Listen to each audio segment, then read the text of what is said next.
So, Brice Videau, I'm one of the performance engineering team lead, and today I'm going to talk to you about the Polaris machine. First, a quick overview of the ALCF systems, and two first we'll be talking about. So the first one is Aurora, and the second one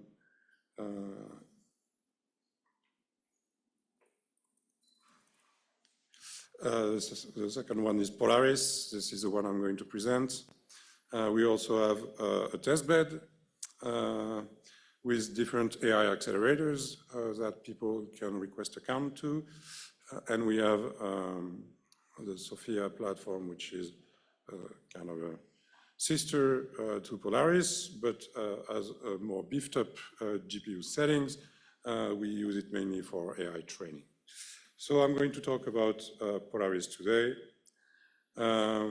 If you want to get an account on our ALCF systems, you should go to this page. Those slides are being shared on the Slack channel slides. So if you want to follow along, you can. So on this page, you can get access, request accounts, and you can also find the help center, the documentation of our platforms, and so on.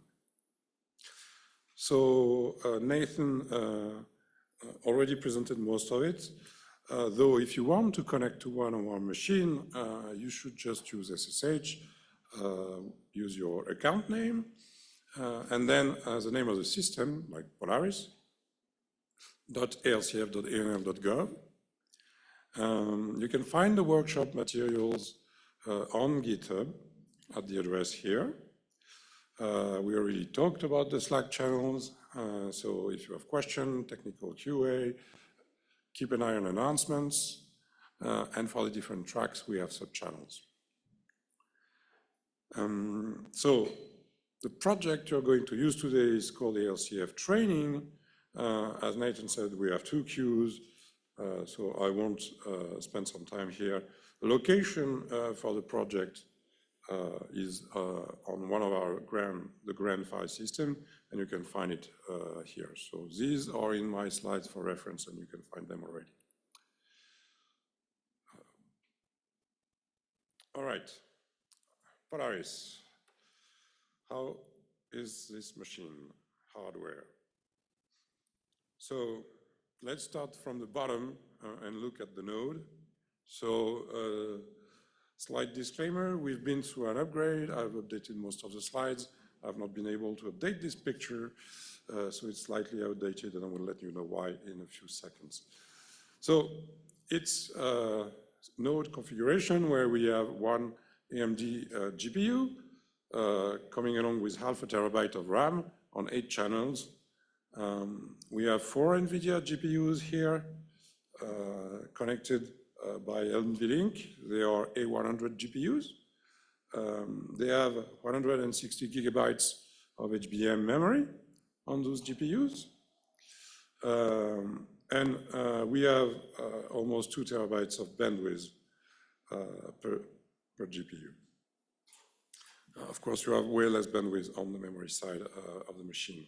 We have 2 drives that are mounted on this machine, 2 NVMe SSDs. So you have 3 terabytes of storage. This storage gets erased at the end of the job, so you need to save anything you're not using. So this is scratch space. We have 2 network interface cards. Those are Cassini-Nix, so not Mellanox, because we've upgraded the network since last year.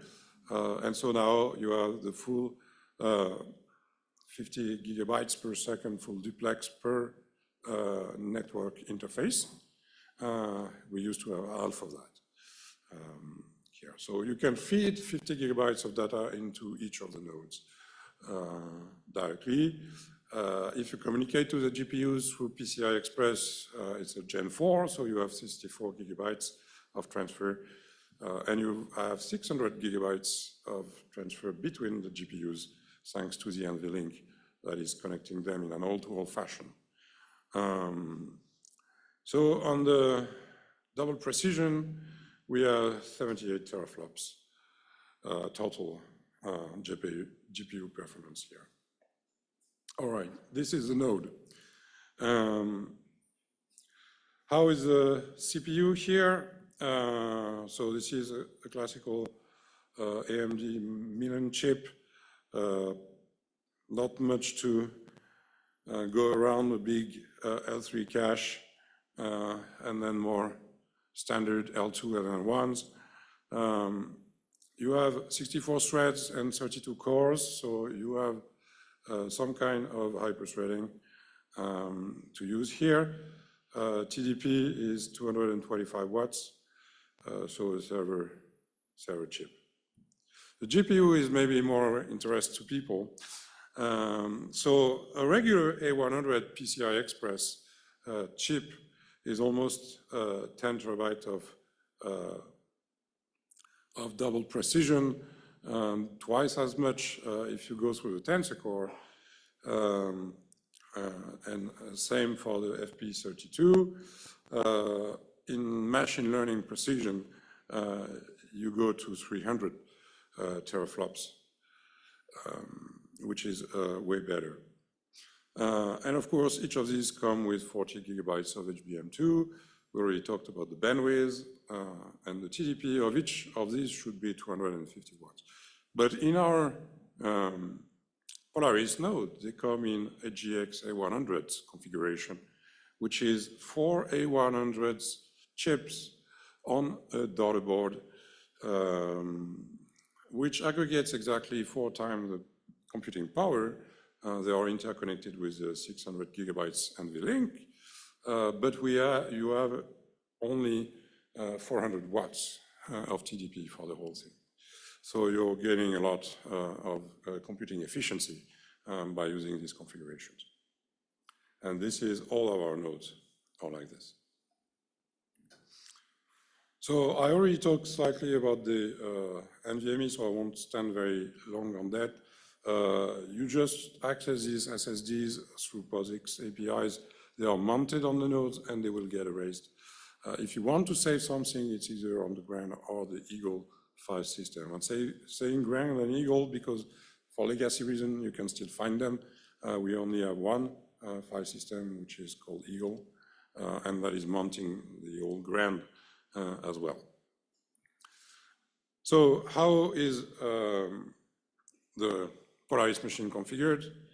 You have 40 compute racks, so 560 nodes of these, so 4 times as much GPUs available to you.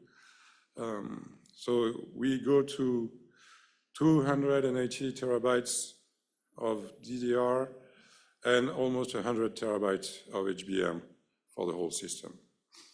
And you have 2 petabytes of scratch storage to play with. Interconnected slingshot HPE, so we've upgraded the Cassini NICs, so you should get the full potential of the network now. So the full total injection bandwidth is 28 terabytes per second here. And we have, using tensor cores, 44 petaflops of computing power here. It's a 2 megawatt machine. All right, how is a slingshot configured? So this is a Dragonfly, the usual. So you have all those links of 200 gigabits per second, so 50 gigabytes, bidirectional bandwidth. You have groups of 56 nodes interconnected, and then between the groups, you have 2 links between each of the groups. And inside the groups, 4 links per arc. So you have quite a lot of bandwidth available to the communication. The interconnect, it's slingshot HPE. So the Rosetta switch we've had from the beginning. And now our Cassini NICs, who offer some MPI facilities. So tag matching, MPI progress engine. one-sided operation, so you have hardware support for this. And that's why it was very important. We did the upgrade. And we have, of course, twice injection bandwidth since we've upgraded.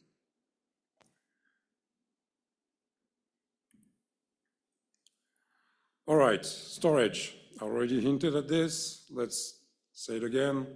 So conceptually, you see two storage systems, GRAN, which provides storage for the main projects. The performance here is still valid. If you're accessing only GRAN, you get 650 gigabytes per second. The storage should be around 100 petabytes. It's a Lustre file system. But in fact, GRAN is mounted through Eagle, which is our storage Lustre file system right now. So Eagle will get you the same kind of performance, of course, but if you're using both of them at the same time, you will see reduced performance since we only have one. So the gateway nodes are clearly over-provisioned, so you shouldn't see any performance degradation here. And there is also a home file system that is shared. You can only store 50 gigabytes on each account, user account, so you are encouraged to use your project directories for storage. All right, let's talk a bit about the software. And if you have questions about anything that I present here, feel free to ask. I'm pretty sure somebody in the room can answer. So already talked about the file systems. Where are they mounted? They are mounted at the root, but you can also find them in the /lus/gran/lus/eagle. And inside you have a subdirectory for the projects. So the main on GRAN and the community on Eagle. So we've kept this setting for legacy reasons, so nobody gets to change their workflow. So the programming environment. So this is HPE Cray programming environment for Polaris that you can use. So you have MPI in the Cray compiler. You have offload from the A100 to NIC for direct GPU to NIC communication. And there is a full support for our Milan processor. You have, of course, the NVIDIA HPC SDK, which will provide the compilers for the GPUs and CUDA, of course. But you can use other software for compiling your project. So if you have a SQL application, we have two pathways for you.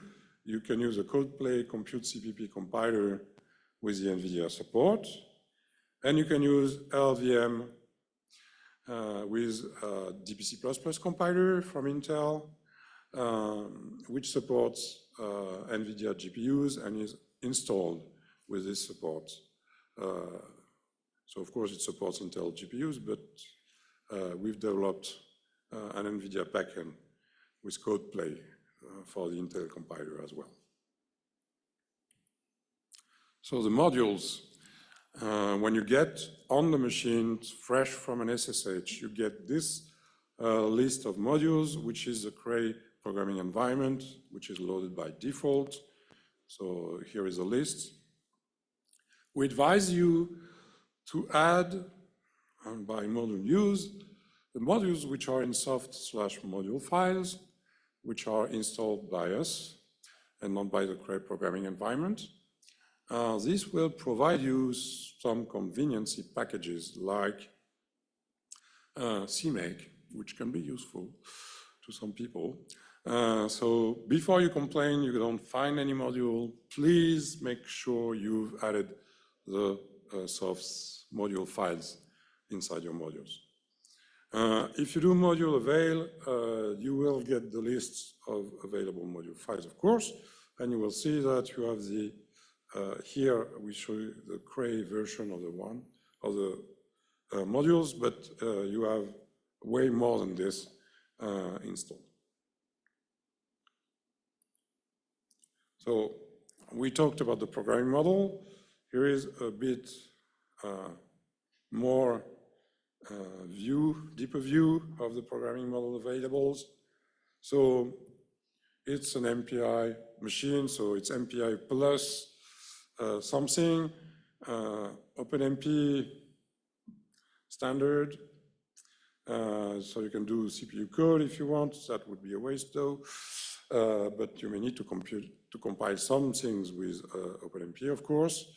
So you have, of course, support for OpenMP with target offload. You have DPC++ and Cycle if you go more on the C++ side of things. You have, of course, OpenACC and CUDA, which are supported. So the ones on the left are supported for Fortran, C, and C++. And then we have models that are only supported for C and C++, like HEAP or DPC++. And then we have the ECP provided programming models, Cocos and Raja, which are for C++ since they are C++ framework. Everything in light blue is provided by Cray, which is the OpenMP CPU compiler. The green is provided by NVIDIA. So you have the NVIDIA OpenACC and CUDA, but also the OpenMP with target compiler. The purple is LLVM based.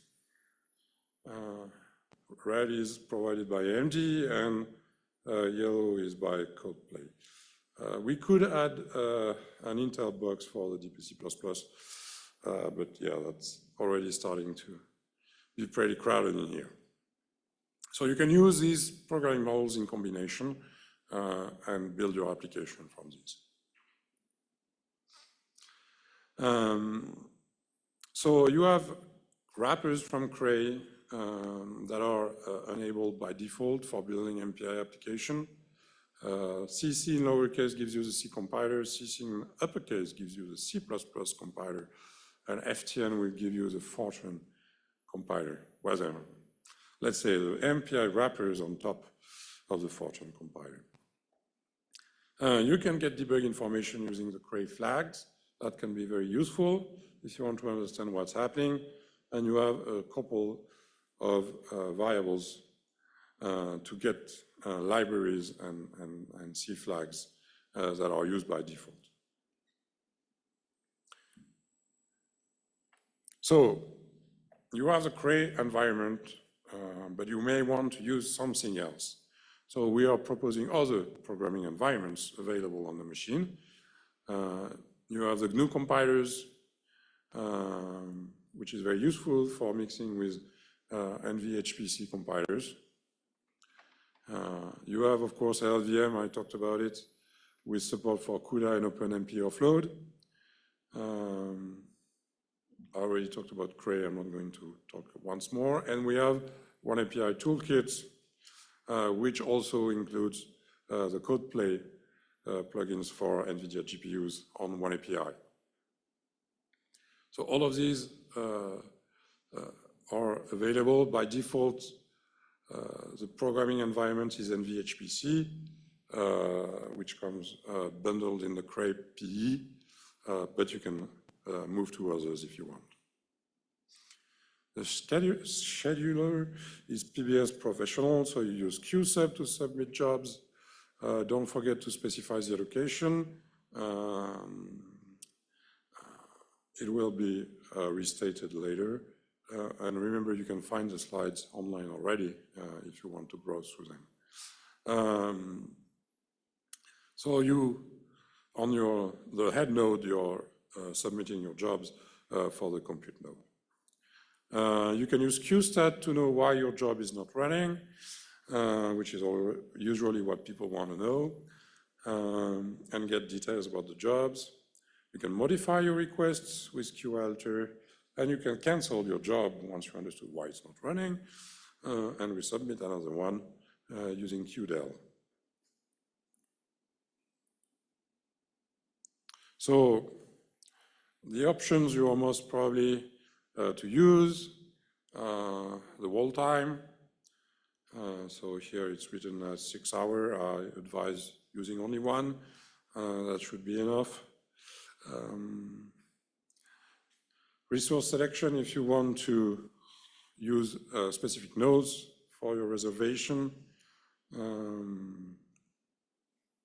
So here we are showing an example where you ask for 128 nodes of Polaris. This is only something you will be able to do this afternoon, because for the morning, the queue that is available will only allow you to get one node per job. And you have different kind of resource descriptors, the chunk, the virtual node. If you want to execute on a subset of the resources of a node, the number of CPUs and the number of GPUs that you can specify. It can be useful, especially if you want to further split your GPUs using multi-instance GPU mode, which is something that can be very useful if one MPI run is not able to saturate one GPU. It can allow MPI plus GPU codes to scale much better on these very powerful GPUs. So a bit of reminder on the allocation. We have several queues. The queues the workshop will be using today is hands-on HPC from 9 AM to 6 PM. It's a single node queue. You can use it during the whole workshop. And then for scaling experiments, since you may want to do that for longer, in the afternoon, from noon to midnight, you will be able to submit 128 node reservation for scaling tests. I think the whole time limit is still 1 hour. So don't try and abuse the system. It won't work. You can check the quotas of the project by asking my project quotas. It should return the project we're currently using, which is the ALCF training, which is the project we defined for this particular session. The storage, it's on Grand projects, ALCF training, hands-on HPC 24. So that's where you have storage available for your experiments. Advise you to make subdirectories here for your own project. Please don't write everything at the root. And you can get the available balance of hours using SBank. So storage quota, my project quotas, and storage and hours remaining on the project SBank. All right, MPI exec is the PALS, so the Parallel Application Launch Service running script. The usual options available. So the total number of MPI ranks minus N minus PPN for the number of MPI ranks per node. You can bind CPUs with different policies using CPU bind. Number of CPUs per rank is a depth flag. You can set environment variables using the -n flag, and the host file will indicate the list of host name you want to load. Of course, console demand page if you want more. There are some environment variables which are pretty useful. MPH GPU support enabled. I don't remember if this one is turned on by default. It may help sometimes to turn it off if you see some problems. Or if you're trying to debug code with NVIDIA debugger, since it tends to generate spurious logs.